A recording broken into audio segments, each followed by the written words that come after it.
Welcome to lesson number 14. دوستانو څوارلسم درس ته ښه راغلاست او په څوارلسم درس کې نن موږ د کاونټ اف فارمولا لرو. کاونټ اف دوستانو کاونټ خپله د شمارلو یا حسابولو په معنا سره ده او اف موږ ویلي مخکې هم چې اف کنډیشن دی زموږ سره، یعنې که چیرې موږ ورته وایو چې پر دا فارمولا باندې موږ یو شرط ایږدو نو دا بیا موږ د اف ورسره استعمالوو. کاونټ یا ته شمارې که او اف کنډیشن دی یعنې موږ یو شرط ورباندې ایږدو. نو دوستانو نن به موږ په دې پوه سو چې د کاونټ اف فارمولې څخه په اکسل موږ څنګه کولای شو چې استفاده پورته کوو او دا فارمولا موږ څنګه عملي کولای یا اپلای کولای شو. لومړی راځم دلته ما یو ټیبل جوړ کړی دی، امپلایر آی ډي ده، امپلایر جاب دی، امپلایر نیمز دی، امپلایر سیلری ده. مثلا دا زما یو شرکت دی، زما سره دا کسان کار کوي. امپلایر دغه آی ډي یعنې چې دا وظیفې چې کاونټر دی، کیشر دی، منیجر دی، کلینر دی، کوکر دی، ډرایور دی، انچارج دی. او همدارنګه امپلایر نیمز دی، دا نومان دي احمد، عزیز خان، نورالله، احمد، ولی او عزیز. بل دوستانو راځم دلته امپلایر سیلری.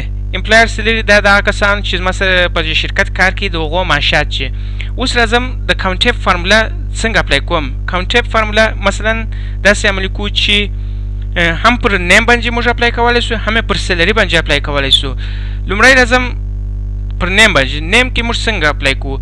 که یو څوک موږ ته راسي مثلا وایي چې ستاسو سره د خان په نامه یو څوک شته یا څو کسان ستاسو سره په شرکت کې د خان په نامه کار کوي، نو موږ څنګه کولی شو که چیرې دا خو کوچنی ټیبل دی، که چیرې زموږ یو غټ شرکت وي، د یو ولایت په سطح شرکت مو وي چې او په هغه کې زموږ سره 300 یا 400 کسه کار کوي، نو بیا موږ نشو کولی چې ورته وایو چې زموږ سره 2 کسه کار کوي یا 3 کسه، ځکه ټیبل به ډېر غټ وي. نو موږ بیا کولی شو چې د کاونټ اف فارمولې له لارې د امپلایرز نیم ورته انتخابوو او بیا به وګورو چې زموږ سره څو خانه کار کوي. خو اوس راځم لومړی د خان د عملي کولو لپاره چې موږ سره په دې ټیبل کې څو خانه چې فارمولا داسې ده.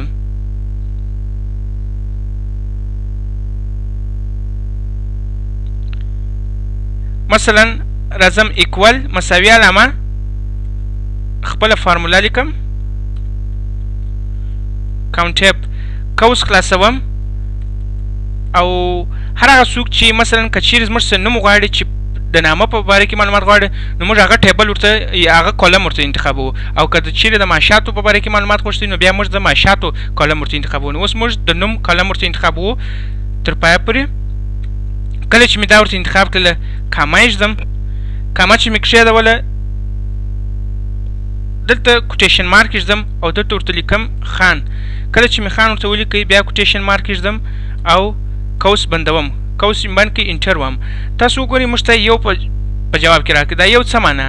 دا معنا چې زموږ سره په دې شرکت کې د خان په نامه یو کس کار کوي، دا دی خان یو کس دی.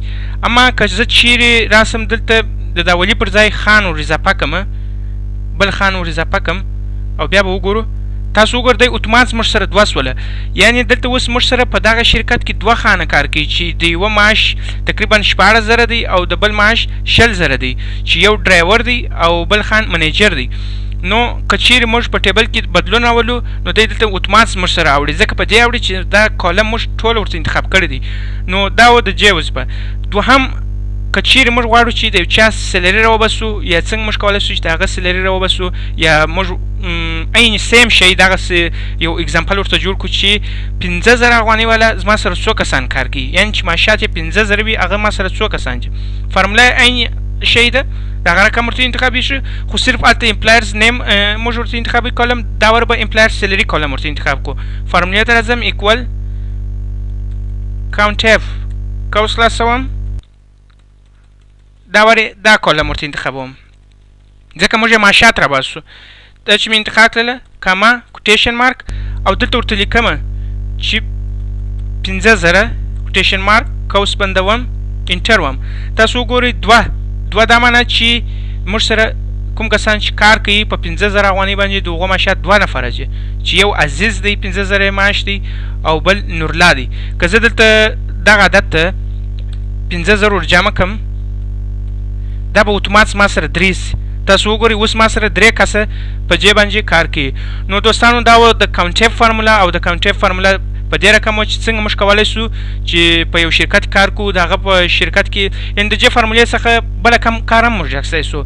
هغه داسې چې که موږ دلته یو خپل ډیټابیس ولرو یا یو خپل ټیبل ولرو د یو شرکت لپاره یا د یو کوچني دوکان لپاره او دلته زموږ سره هغه کسان را سره اړ دي چې زموږ ګراهکان یا زموږ سپور وړي، یعنې داسې هم ورته ویلی شو چې خان زما څخه څو وارې پور وړی دی دلته دا معنا هم ورکوي چې خان زما څخه 2 وارې پور وړی دی دلته د 50,000 افغانو سودا کړې ده دلته خو نو بل شی به نوشته ځکه دلته خو امپلایر نیمز دی دلته به بل شی نوشته او دلته هم ما سره 15,000 وړي نو دا فارموله موږ په هر رقم استعمالولی شو خو ښه لاره دا د کاونټیف فارموله داسې استعمالولی شو چې موږ په یو شرکت کې غواړو چې ځان ته اساني جوړ کړو نو د کاونټیف فارمولې له لارې څخه استفاده کولی شو نو په راتلونکي درس کې به زموږ انشاءالله زموږ درس به وي کاونټیف showing present absent او شیټ